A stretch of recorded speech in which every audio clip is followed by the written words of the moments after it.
Well, ladies and gentlemen, welcome to Mask of the Phantasm, also known as The Death of Bruce Wayne.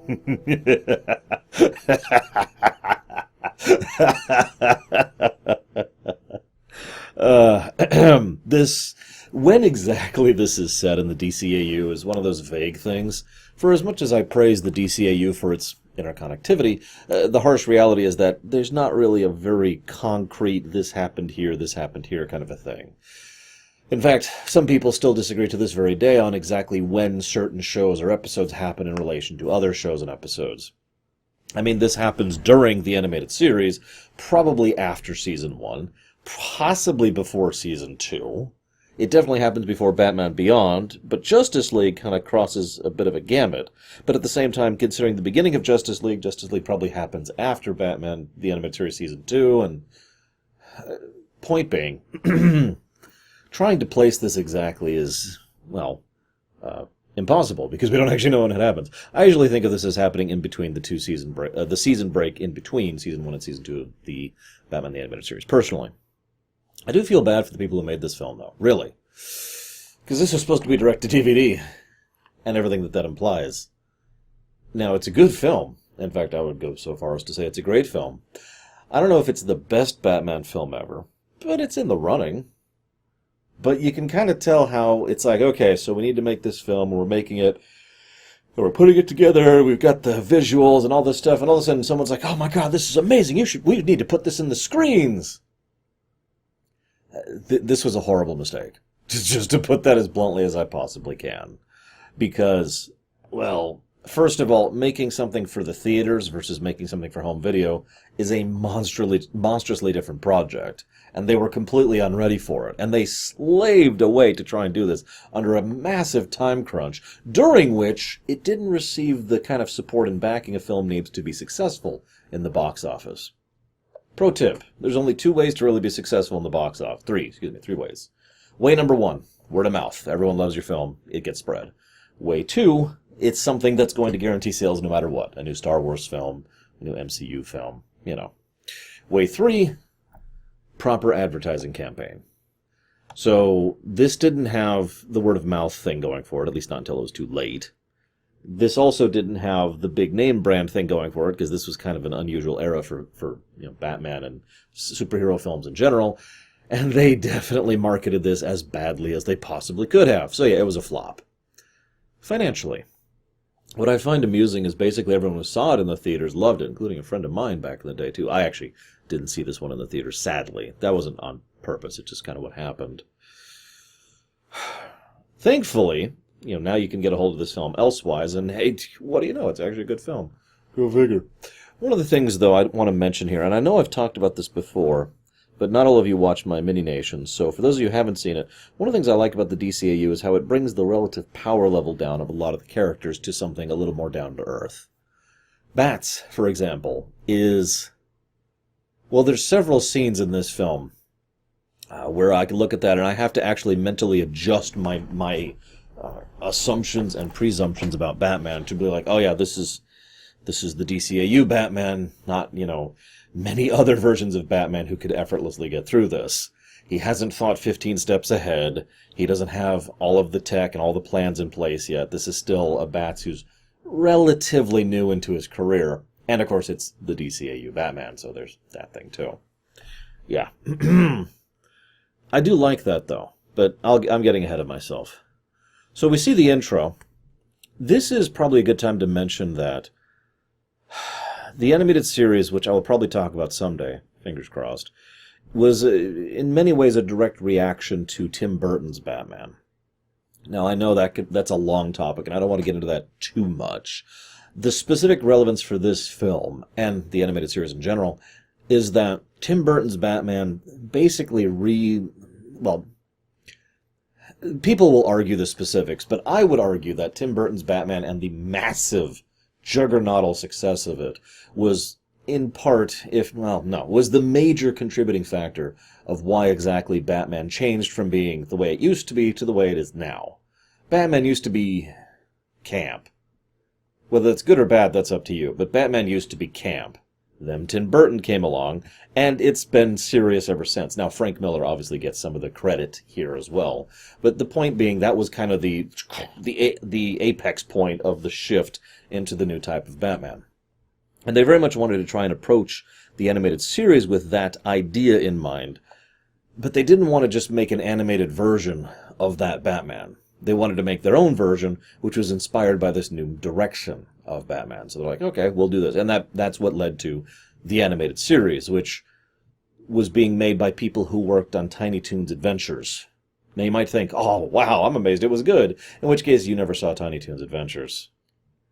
Actually, a lot of the Animaniacs stuff in general was really good. That era, that tiny little era of things. I know Animaniacs is not directly connected to Tiny Toon Adventures, but there was a lot of crossover of developers and creative staff. That's why I kind of mentioned that. I don't know what else to call that particular era of animation. Anyways, that led to this, which leads to the film. The film's overall style and approach is very clearly the more dark, gothic Bats, but it never goes too far. In fact, it doesn't even approach the line. Of course it doesn't. It's primarily a G/PG thing. This film in particular was PG, but the show is generally rated G, so they really can only do so much. But they managed to stretch the boundaries of that wonderfully. In the film, too, this is, despite the fact that this is PG, this is not a film really, this is not a kiddie film, let's put it that way. There's no intention to dumb this down to appeal to a younger audience. This is an animated film that is a serious work. And this was an era where that was kind of becoming a new thing when this film came out and when the animated series was coming out. And that was kind of a new paradigm. Nowadays, this is kind of normal, seeing an animated work that's serious. But remember, this is the 90s at this point. People are just kind of like, eh? So you can kind of see this as pushing that envelope, especially since, again, creatively, this film was received very well. So we see the intro, and we see Bats, and we see the Phantasm. What I like is it shows the different approach between the two in contrast to each other, because both of them approach things from the same general vector. I'm going to try and scare the enemy into doing things that are stupid or foolish, and I'm going to, kind of count on my own skill and maneuverability and strength and cunning and knowledge, etc., in order to outmaneuver an enemy that has things like guns that I refuse to use. The difference, of course, is that Bats is constantly pushing himself as hard as he can to not kill his opponents, to not go too far, basically. Phantasm is specifically here as an assassin, and by all accounts would later end up working for Amanda Waller in the future. I always like to think that Phantasm actually did a lot of work in the future for Cadmus. We never see that. We only see the one incident. It just makes sense to me. Anywho... So then we get back to... A lot of this film is actually set before the events of the film. And it basically serves as an origin story for the animated series, or rather, the DCAU's Batman. But before we go there, we see Bruce contemplating things, and he's got two women on his shoulders and one woman who flings wine into his face. And he's just like, yeah, okay. There's even this bit where Arthur, the commissioner, actually says, man, I swear you pick women specifically because they're not actually going to commit. As a quick aside, why would you want to marry if you were someone like Bruce Wayne? I know that sounds like a strange question, but, I mean, why do you want the legal... If you are that wealthy, why do you want the legal entanglement of having to give away half of what you own to someone? I mean, if you want to be with someone forever because you love them, sure, that's great, but... Do you really want to get legality involved when you're dealing with the billions range? Just food for thought, guys. It's not that hard. Anyways, this, of course, leads to the past. It is funny to me how Andrea, which I'm going to have trouble saying that because I know someone in real life named Andrea, and that's how it's pronounced. It's funny to me how Andrea and Bruce bond over mutual tragedy. She is, of course, observant enough to see that he is still in pain and that he is still masking it, which is going to be an important part of her character. Part of the point is that she can match him, which is, good and the kind of thing he would need. And, of course, we also see him doing his first little mission where he just goes after some random thugs in, like, a ski mask or whatever, and he sucks at it. He succeeds in the end, but he sucks at it, which makes perfect sense. This is obviously he is trained. He has, done his taekwondo and judo and whatever the heck else he wants to do. I believe he specifically mentioned jujitsu. He's done everything he can to prepare himself, other than actually going out and getting experience. But when he does so, he really has no idea what he's doing, and it shows, and that's good. It's exactly what it should be. I also kind of like the comparison. I'll get back to that in a second. Just don't let me forget, because you're totally here to remind me. There's this nice bit where she then approaches him and says, "Why didn't you call me?" And he's like, I didn't realize I was supposed to. Yeah, anybody with a functioning brain would call me back because I'm gorgeous, dollface. But what I like about that is the unspoken implication that why would he possibly call her? Why would he call someone back in general? He's not looking. He's got a job to do. He's got the mission, the plan. There's no room in there for a loved one. That's not how that works. So of course it didn't even occur to him until she basically throws herself at him, or throws him, actually. But, that he's into that sort of thing. The Bats family, you know how it is. So, we have a few scenes, the evil commissioner. Andrea figures out who Bruce is just by logical deduction. One of the things I remember one of my friends complaining about is that Andrea puts the pieces together a little too easily. I don't disagree, but I don't think it's a valid complaint, because Andrea happens to have very intimate and personal knowledge about Bruce Wayne, and then she happens to interact with Batman, coincidentally in a way that immediately connects him to Bruce Wayne. So she figures out who he is like that, and she should. Smart, perceptive, and deep personal knowledge. See, we could put together a lot of things about Bats because we know Bats. We've been watching him all this time. We know him. Try to remember the perspective of the average individual who's probably only really seen the image that Bats has deliberately engendered. The face and facade that he portrays to everyone, not just the criminals. So you can kind of see why it actually makes a degree of sense that she would be able to piece this together. There's this really great bit where he's going after the bikers. They're just robbing some dude. It doesn't matter. Just some dude. So he's like, I've got to do something. And she's like, no, what are you saying? Do you expect me to just stand here? So her response, telling, by the way, just make sure you come back in one piece. That's actually amusing to me, because it helps to indicate how she already has a little bit of the vigilante, tint in her mindset. But also she is mostly concerned about what she cares about and loves. No shame there, obviously. But my point being, as she states later, she was just terrified for him and for this whole situation. So he rushes in, and he's doing fine right up until he gets distracted by her. Now, that's not her fault. In fact, that is entirely his fault. The problem is, the thing is, she's not being distracting. She's just over there.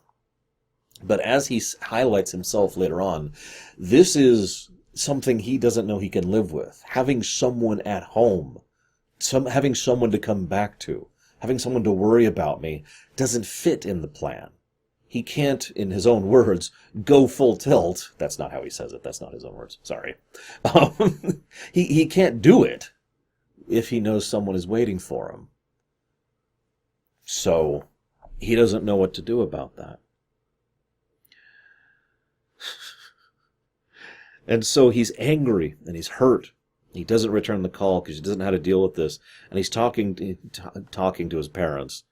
And there's this great bit where he said, it just doesn't hurt as much anymore. I didn't count on being happy. Oh, that line. That line. How many of you have ever been at a point in your life where you never counted on being happy again?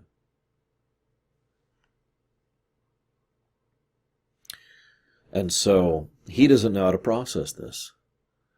The film skips over a lot of their connection and relationship, which is necessary for the sake of the film. But it is a bit of a shame, especially since we only ever see Phantasm, that is to say Andrea, spoiler alert, twice ever in the DCAU. Here, and a brief mention in Epilogue. And that's it. In, I believe, Justice League Unlimited, I think is the specific show. All the shows blend for me, so forgive me if I'm saying the wrong one. So he has no idea how to process this. he promised, but I don't know. I mean, this is wrong, and I thought I could go this way. And of course, by this point, the implication is that they've been seeing each other for months, if not longer, and that they have grown, and that she knows him and he knows her. My point being that there's something closer to a real relationship there rather than you're cute, which is what fiction usually does. So she knows him well enough to find him there, especially after whatever Alfred told her. She probably just put down the phone and raced right to that graveyard, honestly. And she's there for him. It's actually a really powerful and really touching scene. So, meanwhile, in the present, the head gangster, one of the larger mafia dons of the entire city, is basically crapping himself in terror at the idea that Batman's coming after him. The Batman is actually what he calls it. Now, I point that out because it's a nice showcasing of exactly what Bats has managed. Remember, when he started, those biker thugs barely noticed him. They're like, hey, it's some big rich boy. Or how about when he went after the guys who were robbing the warehouse? They just pulled weapons on him and were like, yeah, this is going to be fun. Nobody cared. Nobody even really noticed he existed. Now, the mere possibility, which is actually a lie, of the fact that the Batman is coming after him, has one of the most terrifying people in the city terrified. And it has everyone on edge because they're like, oh my God, what do we do? What do we do? This helps to show how far he has come in the relatively short period of time since. I believe, based on timeline, and I looked this up, it's been roughly 14 years total since the Andrea incident and the now. I could actually be wrong about that. Oh, I'm sorry. That is actually wrong. It's 9 years, isn't it? I don't remember the exact timeline for when the Season 1 stuff happens, but I usually think of it as 95. So, 86 was when the past stuff is happening. We do know that. They actually give us the timestamp for that one. So it's been a little bit. It's been a few years. He's established himself. There's a very interesting scene. How does she do that thing with the smoke? Anyone else wonder that? They never explain that. She just kind of smoke. Then again, he pulls that kind of trick all the time, and I guess we just kind of accept it. Is that just a thing now? Does everyone have, like, magic teleporting towers? Anyways, whatever. Moving on. He chooses to be Bruce Wayne. He chooses her. That's interesting to me. And then she returns the ring and says, nope, I'm out. Peace. No explanation. What I find most interesting is that she could have explained. She could have simply been like, my father's in trouble. I can't marry you. I'm sorry. That's all she had to say. Very quick, very blunt.